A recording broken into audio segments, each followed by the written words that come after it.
අපි අද පටන් ගන්න හදන්නේ ගිය සතියේ අපි කතා කරලා ඉවරා කාබෝහයිඩ්‍රේට් නේ. කාබෝහයිඩ්‍රේට් කියලා කියන්නේ කාබන්, හයිඩ්‍රජන්, ඔක්සිජන් මෙන්න මේ ටික ඇත්ත ටික නේ. කාබෝහයිඩ්‍රේට්. අපි ගිය සතියේ කාබෝහයිඩ්‍රේට් කතා කරලා ඉවර කරා. කාබෝහයිඩ්‍රේට්. සජීවී පදාර්ථයේ අඩංගු වෙන ඒවායින් හතරක් තියෙනවා කියලා අපි කතා කරා. මොනවද කාබෝහයිඩ්‍රේට්? ඊට පස්සේ ප්‍රෝටීන. ඊට පස්සේ මොකද පුතේ?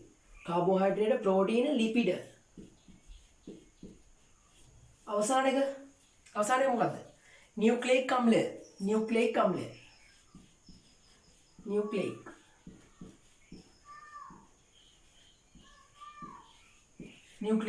මොකද්ද? කාබෝහයිඩ්‍රේට්, ප්‍රෝටීන, ලිපිඩ, නියුක්ලියික් අම්ල කියලා මෙන්න මේ හතරක් තියෙනවා කියලා කතා කරා. සජීවී පදාර්ථය අපි මූලිකවම අපි ගිය සතියේ කතා කරා. කාබෝහයිඩ්‍රේට් කතාව ඉවර කරා. මේ කාබෝහයිඩ්‍රේට් තියෙන කතාව අපි ගිය සතියේ ඉවර කරා. අපි බලමු කාබෝහයිඩ්‍රේට් හඳුනා ගැනීමේ පරීක්ෂාව අපිට ඉතුරුනා කරන්න. අපි එක කරලා අපි බලමු ප්‍රෝටීන කියන්නේ මොනවද කියලා. අපිට අද කතා කරන්න තියෙන්නේ ප්‍රෝටීන කියන්නේ මොනවද කියලා. හරි. ඉතින් කාබෝහයිඩ්‍රේට්ත් එක්කලා අපි ඉතින් කාබෝහයිඩ්‍රේට් හඳුනා ගැනීමේ පරීක්ෂාව. හොඳයි. අපි යමු මෙහෙම. කාබෝහයිඩ්‍රේට් හඳුනා ගැනීමේ පරීක්ෂාව. කාබෝහයිඩ්‍රේට් හඳුනා ගැනීමේ. දැන් සජීවී පදාර්ථයේ තියෙනවා කොට මේ ඇත්තටම තියනවද නැද්ද කියලා අපි බලන්න ඕනේ නේද? මේ ඇත්තටම තියනවද නැද්ද කියලා අපි බලන්න ඕනේ. මොකද හඳුනා ගන්න ඕනේ අපි. ඒක තමයි අපිට ස්ථිර වශයෙන් කියන්න පුළුවන් සජීවී පදාර්ථයේ කාබෝහයිඩ්‍රේට් තියෙනවා කියලා. කාබෝහයිඩ්‍රේට් හඳුනා ගැනීමේ පරීක්ෂා. අපි පරීක්ෂා තුනක් කරනවා පුතේ. කීයක් කරනවද පරීක්ෂා? පරීක්ෂා තුනක් කරනවා. අපි පරීක්ෂා තුනම ලියමු. පරීක්ෂා තුනේම පළවෙනි පරීක්ෂාව මම බලන්නේ මෙන්න මෙහෙම දෙයක්. පිෂ්ඨය.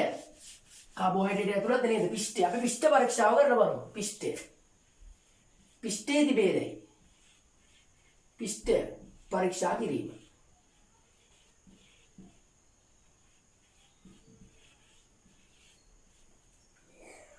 පිෂ්ඨය පරීක්ෂා කිරීමක් කරන්න හදන්නේ දැන්. හරිද? පිෂ්ඨය පරීක්ෂා කිරීමක් කරන්න හදන්නේ.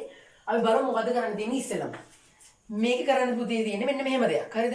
පිෂ්ඨය අරගෙන ඉවරලා පිෂ්ඨනේ පොඩි කරලා දැන් උදාහරණයකට ගත්තොත් එහෙනම් පිෂ්ඨය සහිත ආහාර තියෙන්නේ. පිෂ්ඨය සහිත ආහාර ටිකක් ගෙනල්ලා අපි පොඩි කිරීමකට ලක් කරනවා. මෙන්න මෙහෙම. මම අදින්නම් ඒක. මෙන්න මෙහෙම තැටියක තිබ්බා කියලා හිතන්නකෝ අපි. මෙන්න මෙහෙම තැටියක තියලා පිෂ්ඨය මෙතන මෙහෙම තියෙනවා. හරිද? පිෂ්ඨය මේකට මොකද්ද කරන්නේ? පොඩි කිරීමක් කරන්න හදනවා. දැන් මම පිෂ්ඨය අරගෙන ඉවරලා හොඳට පොඩි කරනවා.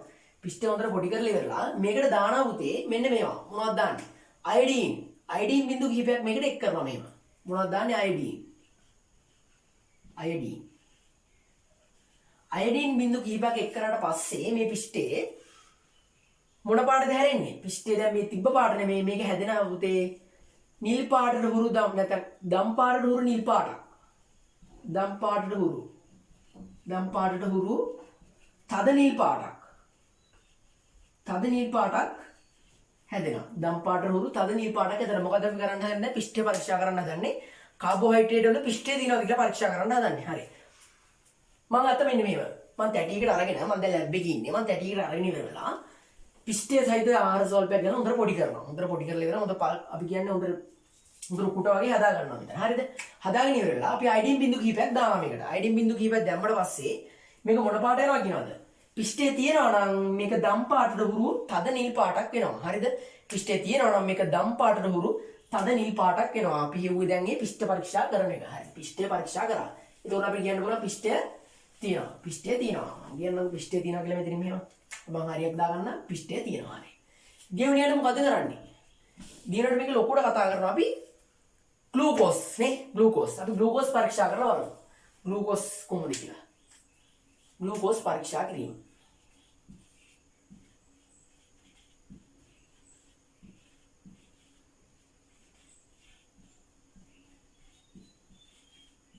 දැන් මම කරන්න හදන්නේ ග්ලූකෝස් පරීක්ෂා කිරීමකට කරන්න හදන්නේ. හරි. මම කරන්නේ මෙන්න මෙහෙම දෙයක්. හරිද? ග්ලූකෝස් පරීක්ෂා කරන්න හදන්නේ. මම දැන් ලැබ් එකේ ඉන්නේ. හරි. මම ලැබ් එකේ ඉන්නේ දැන් මම මේ පරීක්ෂා ටික ඔක්කොම කරන්න. මම දැන් ඉන්නේ කොහෙද? මම දැන් ඉන්නේ ලැබ් එකේ. හරි. මම ලැබ් එකේ ඉන්නකොට මම පරීක්ෂා නලයක් ගන්නවා ලැබ් එකට ගිහිල්ලා. හරිද? මම පරීක්ෂා නලයක් ගන්නවා. පරීක්ෂා නලයකට එහෙම දෙන්නම්කෝ. පරීක්ෂා නලයක් ගන්නවා. හරිද? පරීක්ෂා නලයකට මම දානවා ග්ලූකෝස් ද්‍රාවණයක්. හරිද? ග්ලූකෝස් ද්‍රාවණයක් හදාගෙන ඉවරලා මම ග්ලූකෝස් ද්‍රාවණයක් මේකට මෙහෙම දානවා. හරිද? ග්ලූකෝස් ද්‍රාවණයක් දානවා. මෙන්න මේක. මම යන්න වෙන්නම්කෝ. මෙහෙම. මේකේ මම මේකට දාලා තියෙනවා දැන් ග්ලූකෝස් ද්‍රාවණයක්. හරිද? පරීක්ෂාණයක්.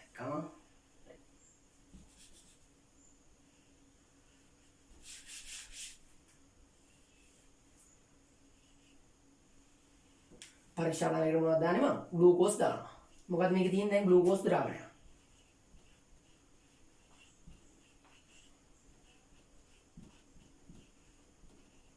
දැන් මම මේ පරීක්ෂාණයකට ග්ලූකෝස් ද්‍රාවණයක් දාලා තියෙන්නේ. හරිද? මම මේ පරීක්ෂාණයකට ග්ලූකෝස් ද්‍රාවණයක් දාලා තියෙන්නේ. දැන් මේ දාපු ග්ලූකෝස් ද්‍රාවණයට මම තව මෙන්න මෙහෙම වැඩක් කරනවා. හරිද? මම මේකට දානවා මේක රුටින් ගෙනල්ලා මෙහෙම දානවා තව. මෙහෙම ගෙනල්ලා දානවා. මොනවද දාන්නේ? ග්ලූකෝස් ද්‍රාවණයට දානවා බෙනඩික්.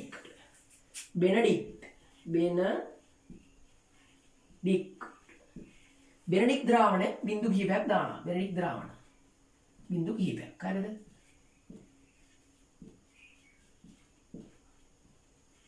බෙනඩික් ද්‍රාවණ බිඳු කිහිපයක් දානවා. දැන් මම මොකද්ද දාගත්තේ ඉස්සෙල්ලම ග්ලූකෝස් ද්‍රාවණයක් දාගන්නවා මම පරීක්ෂා නලයකට.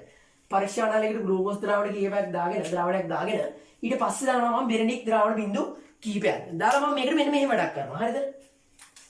මම මේක දානවා පුතේ ජල තාපකයක. මෙන්න මෙහෙම. මෙන්න මෙහෙම ජලයේ තියෙන මේක ගිල්ලනවා මම. හරිද? ජලයේ තියෙන එක ගිල්ලලා ඉවරලා මම මේකට යටින් රත් කරනවා. හරිද? යටින් රත් කරනවා. මෙහෙම තියෙන්නේ. මම මේක යටින් මෙහෙම දාලා රත් කරනවා. මොකද්ද මම කරන්නේ? ඉස්සෙල්ලම ග්ලූකෝස් ද්‍රාවණ බිඳු ද්‍රාවණයක් දානවා. ද්‍රාවණයක් දාලා ඉවරලා ඒකට දානවා බෙනඩික් ද්‍රාවණ බිඳු කීපයක්. දාලා ඉවරලා මම මේ ජල තාපකික දාලා මම මේක රත් කරනවා. රත් කරලා පස්සේ මොනවා වෙයිද? මේක පුතේ ලස්සන වර්ණ විපර්යාසයක් වෙනවා. මොකද්ද වෙන්නේ? ලස්සනම වර්ණ විපර්යාසයක් වෙනවා. අපි බලමු මොකද්ද වෙන්නේ කියලා. මේක වෙන්නේ පුතේ මෙන්න මෙහෙම දෙයක්. හරිද? ඉස්සෙල්ලාම මේක නිල්. හරිද? ඊට පස්සේ මේක වෙනවා පාටක් වෙනවා කොළ කියලා. කොළ. ඊට පස්සේ වෙනවා පුතේ මේක කොළ කහ.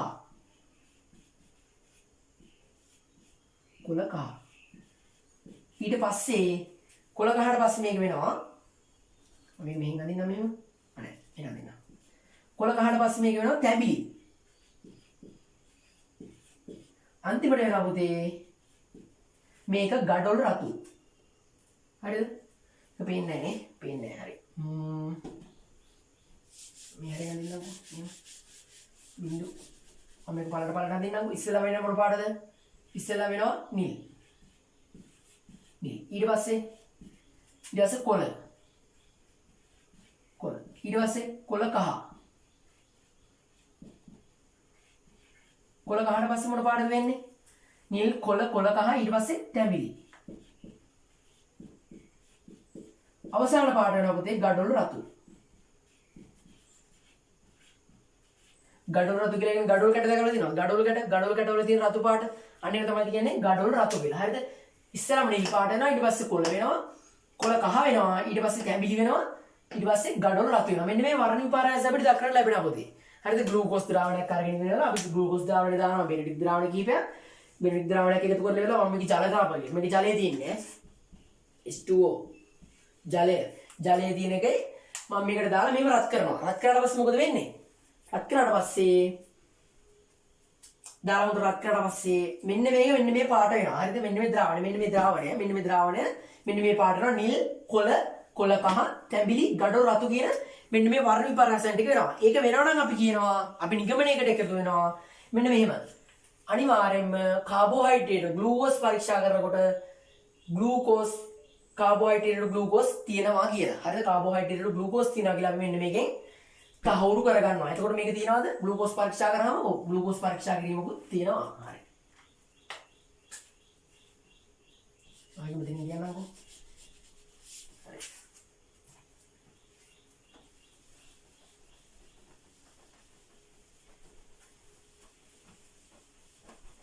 ඊගොඩ මොකද පරීක්ෂා කරන්නේ? ඊගොඩ පරීක්ෂා කරන්නේ මොකද්ද? සුක්‍රෝස්. ඊගොඩ පරීක්ෂා කරන්නේ අපි සුක්‍රෝස්. හරිද? සුක්‍රෝස් තියනවාද කියලා. හරි.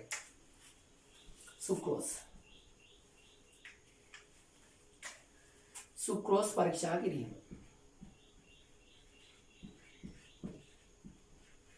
සුක්‍රෝස්. හරිද? සුක්‍රෝස් පරීක්ෂා කරන එක තමයි කරන්න යන්නේ. අපි බලමු සුක්‍රෝස් තියනවද කියලා. සුක්‍රෝස් පරීක්ෂා කිරීම.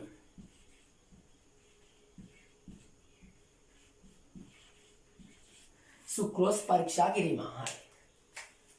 බලමු මේකක් තියනවා කියලා මේකට ටික් එකක් දාන්නේ ඇයි? දැන් මේ දෙක නම් තියෙනවා. පිස්ටේ නම් තියෙනවා, ග්ලූකෝස් නම් තියෙනවා. අපි බලමු සුක්‍රෝසුත් තියනවද කියලා. හරි. අපි බලමු. මං ඉන්නේ තායිම ලැබ් එකේ ඉන්නේ. හරි. මං ලැබ් එකේ ඉඳන් මේ වැඩ ටික කරන්නේ. හරි. කතාවත් එක්ක එකතු වෙන්න. මම ලැබ් එකේ ඉඳන් තමයි මේ වැඩේ කරන්නේ. දැන් මං අතේ සීනි තියනකොට කොහොමත් හරිද? සීනි ද්‍රාවණයක් ගේනවා මම. හරිද? සීනි ද්‍රාවණයක් ගෙනල්ලා ආයෙමත් මං කරන්නේ පරීක්ෂානලයකට සීනි ද්‍රාවණයක් දානවා මෙහෙම. පරීක්ෂානලයකට මොනවද දාන්නේ? සීනි ද්‍රාවණයක් දානවා. මොකද්ද මේ සීනි ද්‍රාවණයක්? සීනි. දැන් මම ග්ලූකෝස් වල කරා වගේ, හරිද? ග්ලූකෝස් වල කරා වගේ මම මේ සීනි ද්‍රාවණයට, හරිද? ඒක න ග්ලූකෝස් ද්‍රාවණයට මම මේකට දාන පුතේ ආයේ බෙනඩික්ට්. මොනවද දාන්නේ? බෙනඩික්ට්.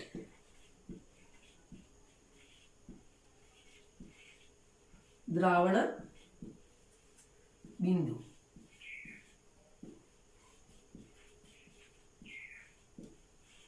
මම මේකට දාන පුතේ බෙනඩික්ට් ද්‍රාවණ බිඳු කීපයක්. බෙනඩික්ට් ද්‍රාවණ බිඳු කීපයක් දැම්මම ඊට පස්සේ මම ආයේ මේකට කරනවා අර ඉස්සෙල්ලා එකේ කරා වගේ මම මේක ආයේ ජල තාපකයක දාලා හොඳට රත් කරනවා. හරිද? හොඳට රත් කරනවා මෙතන මෙහෙම.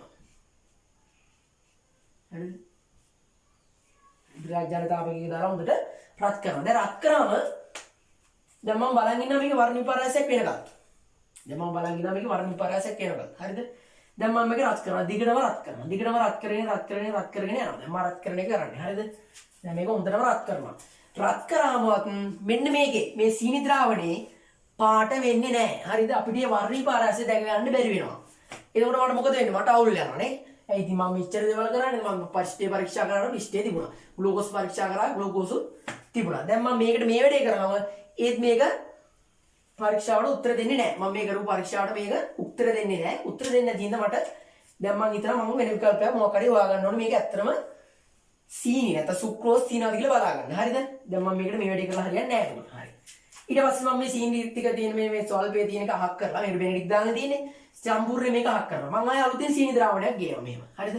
අලුතෙන් ආයෙ මම සීනි ද්‍රාවණයක් ගේනවා. බලමු ඊට පස්සේ මම මොකද කරන්න යන්නේ කියලා. මම දැන් අලුතෙන් ආයෙ සීනි ද්‍රාවණයක් ගෙනවා. අර සීනි ටික අහක් කරලා. හරිද? ඒක දාලා මෙන්න මෙහෙම පරීක්ෂා නලයට. මේකේ මොනවද තියෙන්නේ දැන්? සීනි ද්‍රාවණය.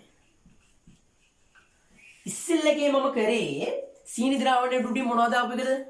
සීනි ද්‍රාවණයේ ඩුඩි මොනවද ආපුකද කරේ? සීනි ද්‍රාවණයේ ඩුඩින් දැම්ම මම බෙනඩික්ට් ද්‍රාවණයක්. දැන් මම මේකේ මොකද්ද කරන්නේ? මම මෙන්න මේ වැඩක් කරනවා. හරිද? මම කපටි වෙලා මේක ඩුඩින් දානවා තනුක සල්ෆියුරික්. තනුක සල්ෆියුරික්. තනුක සල්ෆියුරික් H2SO4 සල්ෆියුරික්. තනුක සල්ෆියුරික්. සල්ෆියුරික් කියන එක ලියන්නේ කොහොමද අපි? H2SO4 තනුක sulphuric. තනුක සල්ෆියුරික්. හරි? තනුක සල්ෆියුරික් බිඳු කිහිපයක් දානවා මේකට. බිඳු කිහිපයක් දාලා ඉවරලා මම මේක රත් කරනවා පුතේ. හරිද? මම මේක රත් කරනවා. මම ඉස්සෙල්ලා බෙනඩික් දැම්මේ. දැන් මම මේක දාලා තියෙන තනුක සල්ෆියුරික්. හරිද? මේක දාලා මම මෙහෙම රත් කරනවා. මෙහෙම රත් කරනවා. මම දැන් මේක රත් කරගෙන යනවා. දැන් හැම එකටම බෙනඩික් ගත්තනේ. දැන් මම අතේ බෙනඩික් ටිකක් තියෙනවා. හරි. මම ඊට පස්සේ මේ තනුක සල්ෆියුරික් දාලා රත් කරාට පස්සේ මම ආයෙ මේකට දානවා ආයෙවත් මොනවද දාන්නේ? බෙනඩික්ට්. බෙනඩික් දානවා මම මේකට. බෙනඩික්. බෙනඩික් ද්‍රාවණ බිඳු. බෙනඩික් ද්‍රාවණ බිඳු කිහිපයකුත් දානවා. හරිද? මම මේකට ආයෙ මොනවද දාන්නේ? බෙනඩික් ද්‍රාවණ බිඳු කිහිපයකුත් දානවා. බෙනඩික් ද්‍රාවණ බිඳු කීයක් දැම්මට පස්සේ මට මෙන්න මම හිතන් හිටපු පරීක්ෂාව සාර්ථක වෙනවා. මොකද වෙන්නේ? පළවෙනි පාඩ නිල්. නිල් පාට වෙනවා. නිල් පාටෙන් පස්සේ මොන පාටද වෙන්නේ? නිල් කොළ. කොළට පස්සේ නිල් කොළ. කොළ කහ. කොළ කහ. ඊට පස්සේ තැඹිලි. තැඹිලි වලින් පස්සේ මොන පාටද වෙන්නේ? ගඩොල් රතු. ගඩොල් රතු. මම මේ විදිහට ගත්තා. මම මොකද කරේ? සීනි ගත්තා. සීනි අරගෙන ඉවරලා සීනි ද්‍රාවණයක් ඇදුවා. සීනි ද්‍රාවණ මම දැන් කරන්න යන්නේ සුක්‍රෝස් පරීක්ෂා කරන එක. මේකේ සුක්‍රෝස් තියෙනවද කියලා කාබෝහයිඩ්‍රේට් වල. හරි. එතකොට මම දැන් සීනි ද්‍රාවණයක ඉස්සෙල්ලාම ගත්ත සීනි ද්‍රාවණයක් අරගෙන ඉවර වෙලා ඒකට දැම්ම මොනවද ඉස්සෙල්ලාම බෙනඩික් ද්‍රාවණ සීනි ද්‍රාවණය හොඳ ද්‍රාවණයක් නේ ගත්තා. මේ ද්‍රාවණය දැම්ම බෙනඩික් ද්‍රාවණ. බෙනඩික් ද්‍රාවණයක් දාලා ඉවරලා මම රත් කරා මේ විදිහටම. හරිද? මේ විදිහටම රත් කරා. රත් කරාට පස්සේ මට මේ විදිහට වර්ණ විපර්යාසයක් ආවද? නෑ. ආවේ නෑ. මට වර්ණ විපර්යාසයක් ආවේ නෑ මේ විදිහට. හරි. ඊට පස්සේ මට දැන් අවුලේ මට වර්ණ විපර්යාසයක් ආවේ නෑ. මම ඒකින්ද ආයෙ ගත්ත සීනි ටිකක්. ආයෙ මම මේ ගියම අතාරින්නේ නෑ. මම ආයෙ ගන්නවා. ආයෙ ගත්ත සීනි ටිකක්. ආයෙ සීනි ටිකක් අරගෙන ඉවරලා මම ඒකට දැම්මා තනුක සල්ෆියුරික් බිඳු කිහිපයක්. හරිද? තනුක සල්ෆියුරික් බිඳු කිහිපයක්. තනුක සල්ෆියුරික් බිඳු කිහිපයක් දැම්මා. දැන් මම දිනන තනුක සල්ෆියුරික් මොකද ලැබ් එකේ ඉන්නේ. තනුක සල්ෆියුරික් බිඳු කිහිපයක් දැම්මා. තනුක සල්ෆියුරික් බිඳු කිහිපයකුත් දාලා මම ඊට පස්සේ ආයෙ මේක රත් කරනවා. රත් කරනකොට ආයෙ දානවා මම බෙනඩික් බිඳු කිහිපයකුත් දානවා මේකට. හැම එකටම බෙනඩික් දැම්මම මම මේකටත් දාලා වල බෙනඩික්. හරිද? මම මේකට බෙනඩික් බිඳු කිහිපයක් දානවා. දැම්මට පස්සේ මේක මොන පාට වෙනවද? අන්න මම හිතන් හිටපු වැඩි හරි. මේක මෙන්න මේ වර්ණ විපර්යාසය දෙනවා. ඉතින් මොන පාටද වර්ණ විපර්යාසය දෙන්නේ? නිල් දෙනවා, කොළ දෙනවා. ඊට පස්සේ කොළට ගියාට පස්සේ කොළ කහ වෙනවා. ආයි තැඹිලි වෙනවා, ගඩොල් රතු වෙලා යනවා. හරිද? මේක ටික වෙලාවක් යද්දි මෙන්න මේ ගඩොල් රතු පාට වෙනවා. එතකොට මම තේරුම් ගන්නවා අනිවාර්යෙන්ම කාබෝහයිඩ්‍රේට් වල පිෂ්ඨයක් තියෙනවා, ග්ලූකෝසුත් තියෙනවා, සුක්‍රෝසුත් තියෙනවා කියලා. හරිද? මගේ දැන් මේ සුක්‍රෝස් පරීක්ෂාව වැඩි සාර්ථකයි. හරි. වැඩි සාර්ථකයි. ඔන්න මම දැන් හොයාගත්තා පිෂ්ඨය සහ ග්ලූකෝස්. ඉතින් ඊට පස්සේ තමයි තියෙන්නේ. පිෂ්ඨය, ග්ලූකෝස්, සුක්‍රෝස් කියන මෙන්න මේ ටික තියෙනවා කියලා. මම පරීක්ෂා කරන්න ගියේ පරීක්ෂා තුනම හරි ගියා නේ. මම දැන් සතුටුයි. හරි.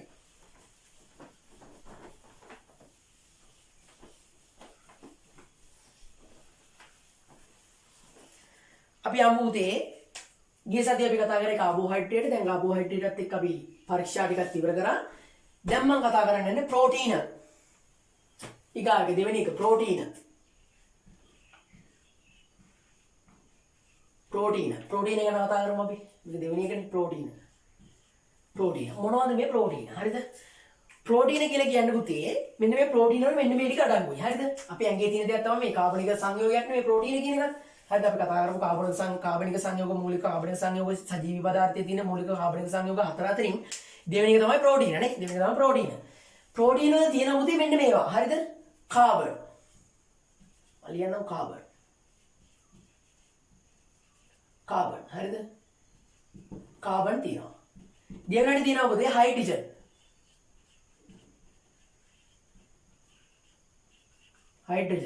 හයිඩ්‍රජන් තියෙනවා. හරිද? තුන්වෙනියට තියෙනවා පුතේ නයිට්‍රජන්. තියෙනවා. හරිද? ඊට පස්සේ නයිට්‍රජන්. ඊට පස්සේ ඔක්සිජන් තියෙනවා. හරිද? ඔක්සිජන්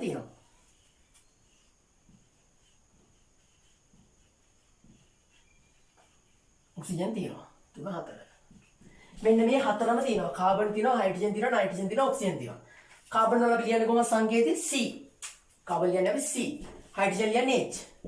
නයිට්‍රජන් කියන්නේ N. ඔක්සිජන් කියන්නේ අපි O. මේ විදිහට. හොඳයි. මේක පාඩම් කරගන්න ඕනේ නැහැ. මේවා වලට ඉතින් කාබන් කියන එක C, හයිඩ්‍රජන් කියන එක H, නයිට්‍රජන් කියන එක N, ඔක්සිජන් කියන එක O කියලා මතක තියාගන්න. හරිද? හරි. ප්‍රෝටීන වල දැන් අපි කතා කරන්නේ ප්‍රෝටීන වල මෙන්න මේ ටික හතර මෙන්න මේ හතර දෙනා ඉන්නවා. ප්‍රෝටීන ඇතුලේ මෙන්න මේ හතර දෙනා ඉන්නවා. අපේ සජීවී පදාර්ථයේ අපේ සජීවී පදාර්ථයේ ප්‍රෝටීන තියෙන 117ක්. 117ක් තියෙනවා මේවා. අපි කතා කරන මෙන්න මේවා 117ක් තියෙනවා. හරිද? 117ක් තියෙනවා. මේ ටික මූලිකව කරගත්තට මේක ඇත්තම වෙලාවට දෙනවා සල්ෆර්. සල්ෆර් කියන්නේ කොහොමද? සල්ෆත් මේකේ තියෙනවා. සමහර වෙලාවට කියන්නේ වැඩිම මෙච්චර ලොකු වශයෙන් නෑ සල්ෆර් තියෙනවා ඒකට. සල්ෆර් සූත්‍රය අපි කොහොමද කියන්නේ? සූත්‍රය මේ විදිහට සංකේත කරන්නේ කොහොමද? Sulphur S. S වලින් තමයි සල්ෆර් ලියන්නේ. හරිද? මෙන්න මේ ටික මෙන්න මේ පස් දෙනා මේ සජීවී පදාර්ථ ප්‍රෝටීන ඇතුළත මෙන්න මේ කීප දෙනා ඉන්නවා. හරිද? මෙන්න මේ කීප දෙනා ඉන්නවා. අපි බලමු ඉස්සරහට ප්‍රෝටීන වල මොනවද අපිට කතා කරන්න තියෙන්නේ කියලා. හරි. සජීවී පදාර්ථයේ 117ක් විතර වගේ ප්‍රෝටීන තියෙනවා. ඊට පස්සේ අපි යමු. හරි. මේක ප්‍රෝටීන හැදලා තියෙන විදිය මම කියන්නම්. හරිද? ප්‍රෝටීන හැදලා තියෙන්නේ මෙන්න මෙහෙම. හරිද? ඇමයිනෝ අම්ල වැනි වඩා සරල අණු බහු අවයවීකරණය වෙලා. හරිද? ඇමයිනෝ අම්ල වැනි මොනවද ඇමයිනෝ අම්ල?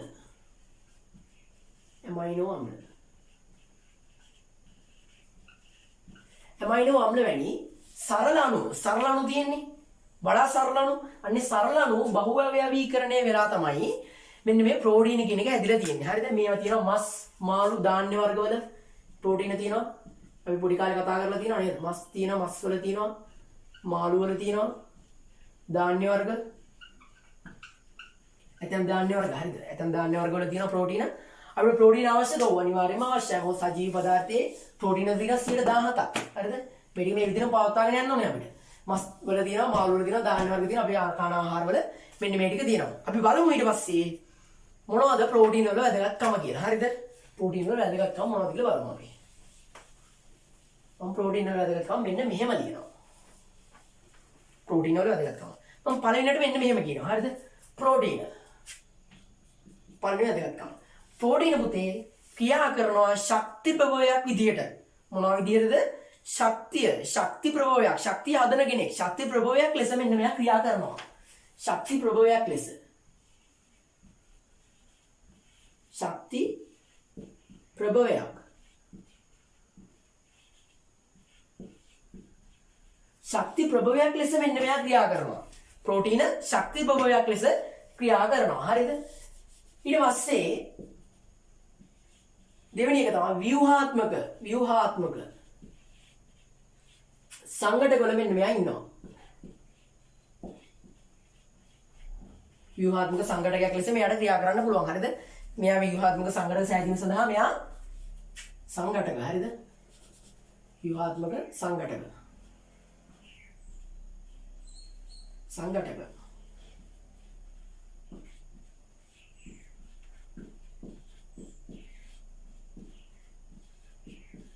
ව්‍යුහාත්මක සංඝටක සෑදීම සඳහා මෙන්න මෙයා උපකාරී වෙනවා. හරි.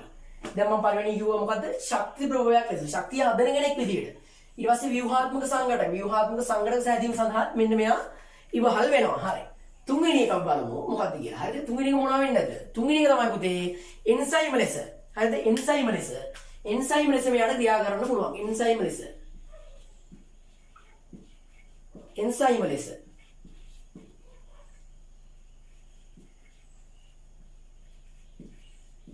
එන්සයිම් ලෙස ක්‍රියා කරන්න පුළුවන්. හරිද? එන්සයිම් ලෙස මෙයාට ක්‍රියා කරන්න පුළුවන්. හරි. නම තුනක් ලිව්වා. ශක්ති ප්‍රභවයක් ලෙස ක්‍රියා කරන්න පුළුවන් මෙයාට. ව්‍යුහාත්මක සංඝටක ලෙස සෑදීම සඳහා ඉන්නවා මෙයා. ඒ වගේම එන්සයිම් ලෙස ක්‍රියා කරන්න පුළුවන්. මම හතරවෙනි ලියනවා මෙන්න මෙහෙම. හෝමෝන නිපදවීමට. අපේ ඇඟේ තියෙන හෝමෝන නිපදවීමට. හෝමෝන නිපදවීමට මෙන්න මේ ප්‍රෝටීන කියන කෙනා වැදගත් වෙනවා. මොනවා හැදීමටද? හෝමෝන නිපදවීමට මෙන්න මෙයා වැදගත් වෙනවා මේ ප්‍රෝටීන. හරිද? ඊට පස්සේ අපි බලමු ඊගාව එක. දැන් මම කතා කරා ශක්ති ප්‍රභවයක් ලෙස කතා කරා. ව්‍යුහාත්මක සංඝටක සෑදීම සඳහා කතා කරා. අපි එන්සයිම් ලෙස ක්‍රියා කරනවා කියලා කිව්වා. ඒ වගේම හෝමෝන නිපදවීමට මෙයා වැදගත් කියලා කිව්වා. ඊට පස්සේ පුතේ අපේ වැදගත්ම දේ තමයි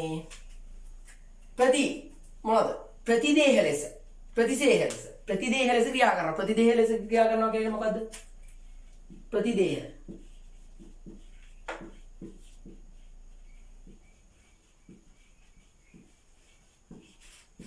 ප්‍රතිදේහ ලෙස ක්‍රියා කරනවා. ප්‍රතිදේහ කියන්නේ ප්‍රතිශක්තිකරණය වගේ නිකන්. ප්‍රතිදේහ කියලා කියන්නේ අන්න එහෙම දෙයක්. ඒ කියන්නේ අපිට ඔය ලෙඩක් ඇතුණාම එතනින් ගියාට පස්සේ ඒ වගේ දෙයකට ප්‍රතිදේහ වගේ මෙයා ක්‍රියා කරන්න පුළුවන්. මෙයාගෙන් අපිට ශක්තිය තියෙනවා. මොකද මෙයා ශක්ති ප්‍රභවයක් ලෙස තමයි මෙයා වැඩිපුරම ක්‍රියා කරන්නේ. මෙයාගේ තියෙන ප්‍රධාන දෙයක් තමයි ශක්ති ප්‍රභවයක් ලෙස ක්‍රියා කරන එක. ඊට පස්සේ මෙයා ව්‍යුහාත්මක සංඝටකයක් ලෙස ක්‍රියා කරනවා. මේ ශක්ති ප්‍රභවයක් ලෙස ක්‍රියා කරන හින්දාම වගේ ප්‍රතිදේහ ලෙස ක්‍රියා කරනවා මෙයා. හරි ප්‍රතිදේහ ලෙස කියලා කියන්නේ ඒ විදිහට අපිට ලෙඩ හැදුනාම වගේ අන්න ඒ වෙලාවට මෙයා ප්‍රතිශක්තිකරණය අන්න ඒකට මෙයා ඉවහල් වෙන වැඩක් මෙයා. ඉවහල් වෙන කෙනෙක් මෙයා. හරිද? ඒ කියන්නේ මේ ප්‍රෝටීන් කියන එකේ වැදගත්කම තමයි අපි දැන් මේ කතා කරන්නේ. මොකද්ද වැදගත්කම? ශක්ති ප්‍රභවයක් ලෙස මෙයා වැදගත්. හරිද? ව්‍යුහාත්මක සංඝටක සෑදීම සඳහා මෙයා වැදගත්. ඒ වගේම එන්සයිම් ලෙස ක්‍රියා කරන්නත් මෙයාට පුළුවන්. හතරවෙනි එක තමයි හෝමෝන නිපදවීමට මෙයා ඉවහල් වෙනවා. ඊට පස්සේ ප්‍රතිදේහ ලෙස මෙයාට ක්‍රියා කරන්න පුළුවන්. එතකොට මෙයාගේ වැදගත්කම් කීයක් තියෙනවද අපිට? වැදගත්කම් 5ක් ගැන අපි මේකද කතා කරනවා නේද? වැදගත්කම් 5ක් ගැන කතා කරනවා. මොකද්ද පළවෙනි වැදගත්කම? ශක්ති ප්‍රභවයක් ලෙස. හරි. දෙවෙනි වැදගත්කම මොකද්ද? ව්‍යුහාත්මක සංඝටක සෑදීම සඳහා. තුන්වෙනි එක තමයි එන්සයිම් ලෙස ක්‍රියා කරන්න පුළුවන් මෙයාට. ඊට පස්සේ හෝමෝන නිපදවීමට මෙයා වැදගත්. ඊට පස්සේ ප්‍රතිදේහ ලෙස ක්‍රියා කරන්නත් මෙයාට පුළුවන්. හරිද? මෙන්න මේ ටික තමයි මෙයාගේ තියෙන වැදගත්කම් ටික. හරිද? මෙයාගේ තියෙන වැදගත්කම තමයි මේ මම ලියලා තින්නේ 5ක්. පහකින් ලියලා තියෙන මම මෙයාගේ තියෙන මේ වැදගත්කම. හරි. අපි මේවා මතක තියාගන්න ඕනේ. හරි. මතියා ලේසිනේ. ශක්ති ප්‍රයෝග ක්‍රියා කරනවා. ඉතින් ඊට පස්සේ ව්‍යුහාත්මක සංඝටක සෑදීම සඳහා මෙයා ඉවහල් වෙනවා. ඒ වගේම එන්සයිම් වල ක්‍රියා කරන්න පුළුවන් මෙයාට. හෝමෝන් නිපදීමට මෙයා ඉන්නවා. අවසානයේ මොකද්ද? ප්‍රතිදේහ ලෙස ක්‍රියා කරන්න මෙයාට පුළුවන්. ප්‍රතිදේහ ලෙස ක්‍රියා කරන්න පුළුවන්. ඊට පස්සේ බලමු අපි මෙයත් ඉන්නවද කියලා බලමු අපි පරීක්ෂාවක් කරලා. ප්‍රෝටීන වල මෙයා ඉන්නවද කියලා බලමු අපි ප්‍රෝටීන පරීක්ෂාවක් කරලා. මෙයාගෙත් දැන් මම පරීක්ෂාවක් කරන්න යන්නේ. පරීක්ෂාව හරිද? පරීක්ෂාව වල යන වෙන පාඩ පැනකින් මේ පාඩියම පරීක්ෂාව කියලා. පරීක්ෂාව මට දැන් මෙයත් බලන්න ඕන ප්‍රෝටීන කියන කෙනා ඉන්නවද කියලා. හරිද? ප්‍රෝටීන කියන කෙනා ඉන්නවද කියලා බලමු. දැන් මම කරන්න හදන්නේ මෙන්න මෙහෙම වැඩක්. හරිද? මාතේ දිනවා පරිප්පු බිත්තර සුදු මද. ඔය දෙකෙන් ඕන එකක් ගන්න පුළුවන්. හරිද? මම ගන්නම්කෝ පරිප්පු කුඩු කරලා. හරිද? පරිප්පු දේසින් හොයාගන්න බෑ. බිත්තර ගණන්නේ පරිප්පු. පරිප්පුත් එහෙම වෙන්නේ නැති. පරිප්පු අපි කුඩු කරලා ගමු. කුඩු කරලා ද්‍රාවණයක් හදලා ගමු. සාදාගන්න. පරිප්පු කුඩු කරලා සාදාගත්තු ද්‍රාවණයක් දැන් මාතේ තියෙනවා. හරිද? පරිප්පු කුඩු කරලා හදාගත්තු ද්‍රාවණයක් තියෙනවා. හරිද? ඒ ද්‍රාවණයට දානවා මෙන්න මේ ද්‍රාවණයක් තියලා හිතමු අපි. හරි. මේ කොටන් දෙන්නම් ද්‍රාවණය මේවා. මේ ද්‍රාවණයට දානවා මොනවද දාන්නේ? දානවා පුතේ සෝඩියම් හයිඩ්‍රොක්සයිඩ් වැඩි පරිමාවක් මෙයාට එකතු කරනවා. මෙයාට එකතු කරනවා සෝඩියම් හයිඩ්‍රොක්සයිඩ් වැඩි පරිමාවක්. සෝඩියම් හයිඩ්‍රොක්සයිඩ් කොහොමද? මොනවද? sodium hydroxide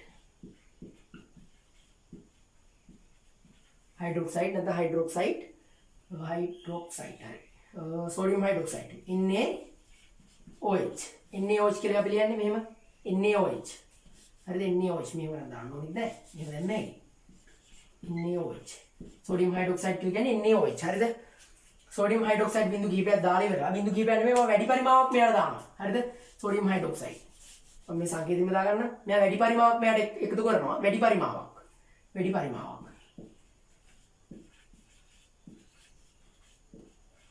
වැඩි පරිමාවක් මෙයාට දානවා හරිද සෝඩියම් හයිඩ්‍රොක්සයිඩ් වැඩි පරිමාවක් මෙයාට එකතු කරනවා මම හරිද මම ඉස්සෙල්ලාම කරේ මොකද්ද පරිප්පු කුරු ටිකක් කරගෙන ඉවරලා ඒක හදනවා නිකන් ද්‍රාවණයක් විදියට හදගෙන ඒකට අපි දානවා වැඩිපුර සෝඩියම් හයිඩ්‍රොක්සයිඩ් මිශ්‍ර කරනවා ඊට පස්සේ අපි මේකට ආයෙ වැඩිපුර දානවා කොපර් සල්ෆේට්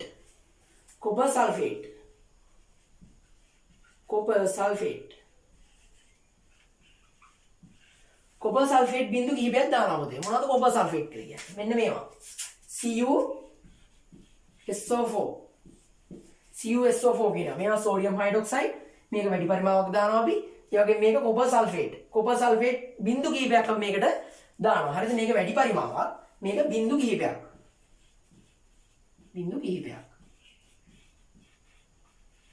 මේකට දානවා බිඳු කිහිපයක් අපි දානවා හරිද ඊට පස්සේ ටික වෙලාවක් ගියාට පස්සේ මෙයා මොන පාට වෙනවද මෙයා වෙනවා පුතේ තද දම් පාටට හැරෙනවා ද්‍රාවණය තද දම් පාටට හැදෙනවා මෙයා හැදෙනවා තද දම්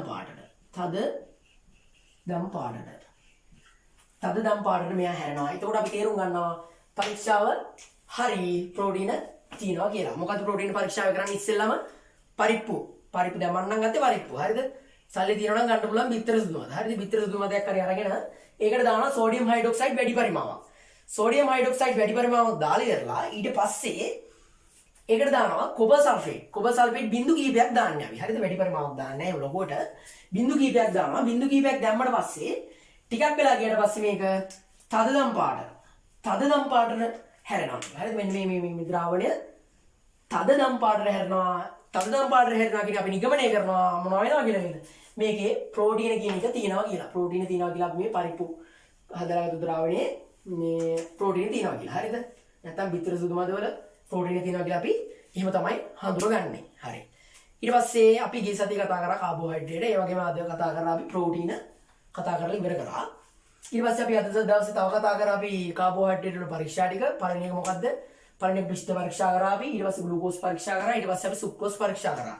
බ්ලැක් බේ ඉඳන් ඒ ඔක්කොම ටික පරීක්ෂා කරලා ඉවරලා අපි ප්‍රෝටීන ගැන කිව්වා ප්‍රෝටීන මිනිස් දෙහි නැත්නම් අපි සජීවී පදාර්ථයේ තියෙනවා කියලා කිව්වා 117ක් 117ක් තියෙනත් එක ඒක අඩංගු වෙනවා කියලා කිව්වා කාබන් ඒ වගේම හයිඩ්‍රජන් ඊට පස්සේ නයිට්‍රජන් ඊට පස්සේ ඔක්සිජන් අඩංගු වෙනවා කියලා කිව්වා ඊට පස්සේ අපි මේකේ තියෙන වැදගත් කරුණු ටික කතා කරා මොනවද වැදගත් කරුණු කියලා කිව්වා අපි එන්සයිම් ලෙස ක්‍රියා කරන්න පුළුවන් කිව්වා ඊට පස්සේ ශක්ති ප්‍රභාවයක් ලෙස ක්‍රියා කරන්න පුළුවන් කිව්වා ඊට පස්සේ ව්‍යුහාත්මක සංඝටක සෑදීම සඳහා මෙයා ඉවල් වෙනවා කියලා කිව්වා ඊට පස්සේ ප්‍රතිදේහ ලෙස මෙයා ක්‍රියා කරන්න පුළුවන් කියලා කිව්වා ඔන්න ටික කතා කරලා ඉවර වෙලා අපි ඊට පස්සේ ආවා මෙන්න මේ පරීක්ෂා කරන්න මෙන්න මේක මොකක්ද කියලා පරීක්ෂා කරන්න ආවා අපි මේක පරීක්ෂා කරා අපි පරීක්ෂා කරේ මෙහිම ඉස්සෙල්ලාම මන්නම් ගත්තේ පරිප්පු කුඩු කිරීමෙන් ද්‍රාවණයක් ගත්තා අපි පරිප්පු කුඩු කරලා ද්‍රාවණයක් ගත්තේ පරිප්පු කුඩු කරලා ද්‍රාවණයක් හදලා ගත්තේ අපි මේ ද්‍රාවණයට දැම්මා සෝඩියම් හයිඩ්‍රොක්සයිඩ් වැඩි පරිමාවක් දැම්මා දාලා ඉවරලා අපි කොපර් සල්ෆේට් බිඳු කිහිපයක් දැම්මා අපි ඒකට එක රියලා ටික වෙලාවක් ගියට පස්සේ අපිට මේ පාට මෙන්න මේ ද්‍රාවණයේ පාට ආව පිට මොන පාටද තද දම් පාටනේ